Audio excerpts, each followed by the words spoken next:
Hi there, welcome to our lecture 7. In lecture 6, we talk about metadata. We briefly looked at the importance of metadata, tried to link metadata to our daily decisions that we make to draw attention to the reason why we would need metadata in the first place. However, we want to go further and talk about metadata standards. Now, I'm sure if you have been following our lecture series, you would be aware now that we talk about standards a lot. Standard is very common in GIS, and so you hear a lot of them. One of them again is the metadata standard. So the image where we spoke about in lecture 6, the image that we spoke about, the labels and the content that are on the label of a product. Now the question is, who decides what should be on the label? And things that are on the labels, if someone refuses to put any of them on the label, does the product get to the market, or does the product become illegal on the market?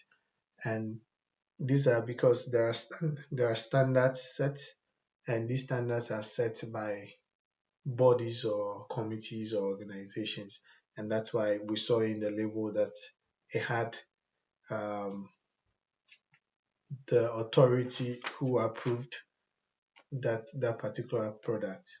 So we're going to talk about metadata standard in GIS. So think of metadata standard as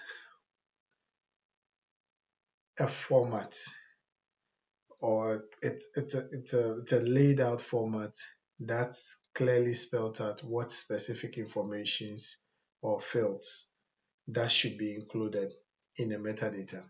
So there are informations that are optional. You can include them, you may include them. It's an advantage to have them in your metadata. There are also some that are mandatory that must be in your data set. And so your metadata should contain some informations that must be there. If not, you cannot really publish that metadata. Secondly, it also comes with a format.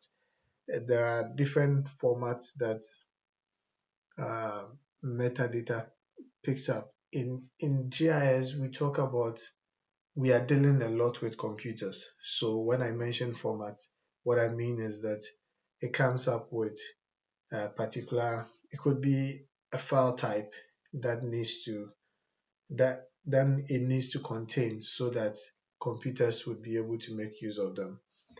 It also comes up with the arrangement and then the organization of the informations. And the arrangement or organization of informations are very important in the metadata standards, and it is one of the things that we will realize that it allows the computer programs that are written and then the softwares, computer programs or softwares that are written to find informations at the same place each time, because these programs are actually written to look for certain informations, and these informations are at particular places within the standard. And that's why when you there are mandatory informations that needs to be in the metadata, and also they have to be organized in a particular format in order to ensure that the computer will find those informations and print it out to whoever is interested in reading about the metadata. It also enhances the transportability of the metadata from one system to another.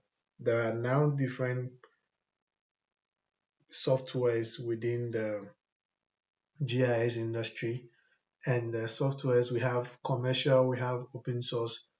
Uh, there's some sort of convergence, but these these organizations are producing different softwares that has different capabilities, and to ensure that you can move your data or your metadata from one application or program to the other without necessarily having a problem.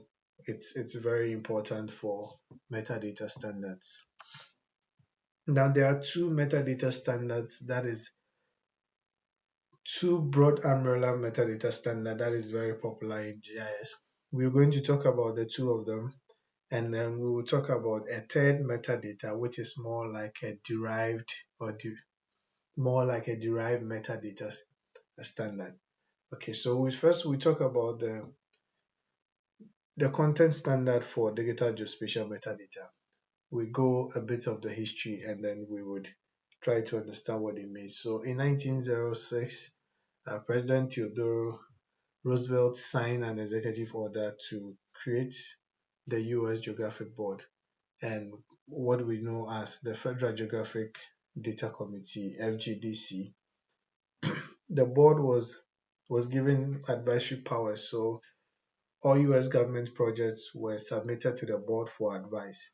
And the board was this was done with the intention that they would help avoid duplication of work and also help to standardize the maps. Then in 1994, FGDC came up with a metadata standard and later updated it in 1998. And this metadata standard they came up with is called the Content Standard for Digital Geospatial Metadata. You would see them often CSDGM. This was a metadata standard that was fit for documenting both raster and vector data. And all companies or consultants who actually produce data for the federal states in the US then were to adhere strictly to the CSDGM metadata standard. Now, the second metadata standard body or the second metadata standard we know is the International Standard Organization, which is also called ISO. So ISO 191 series of metadata standards. Now the ISO 191 series of metadata standard is one of the metadata standards that was developed by the International Standard Organization, and the international community generally were using a generic metadata standard called the ISO 19139 standard. Now, if the values, the figures is a bit easy to say when you remember, the 191 is kind of constant. What changes is the last two digits. So the ISO 19139 standard. In 1999, the international organization was tasked to harmonize the CSDGL just to support the documentation of geospatial documents and services. And so they came up with ISO 19115 version 1 and ISO 19115 version 2 in 2003. In 2010, FGDC itself endorsed that people should use the ISO 191115 series. That is the two standard that I have mentioned just previously. Now, the ISO actually provides a framework where communities can actually develop their own profile. This is basically to allow for communities to create a metadata standard that is tailored to their versions or their visions and what they stand for, because in all the standards that I have spoken about in the previous lecture, you remember I keep on saying that on national level and on you cannot have one in GIS. It's difficult to have one standard for um, one big standard for everyone in the world, because we are talking about location and peculiar differences in locations requires certain decisions. So the ISO 191 series allow for communities to build profile. And because of this, the United States and Canada Geographic Data Committees actually came together and jointly developed a profile out of the ISO 191 series and called it the North American Profile of ISO 19115, or the NAP. So you are going to see a lot of, don't be surprised if you see a lot of profile of ISO 19115. It's because the ISO 19115 allows communities to create a profile out of the ISO standard, provided they abide by the guidelines that the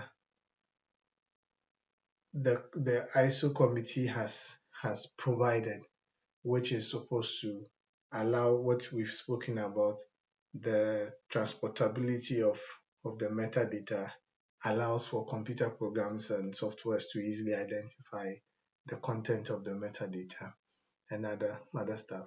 So we have just spoken about two major metadata standards, one by the FGDC, the next one is by the ISO, the International Community, which was originally used. Later, FGDC itself endorsed that people should now use the ISO 19115 standard.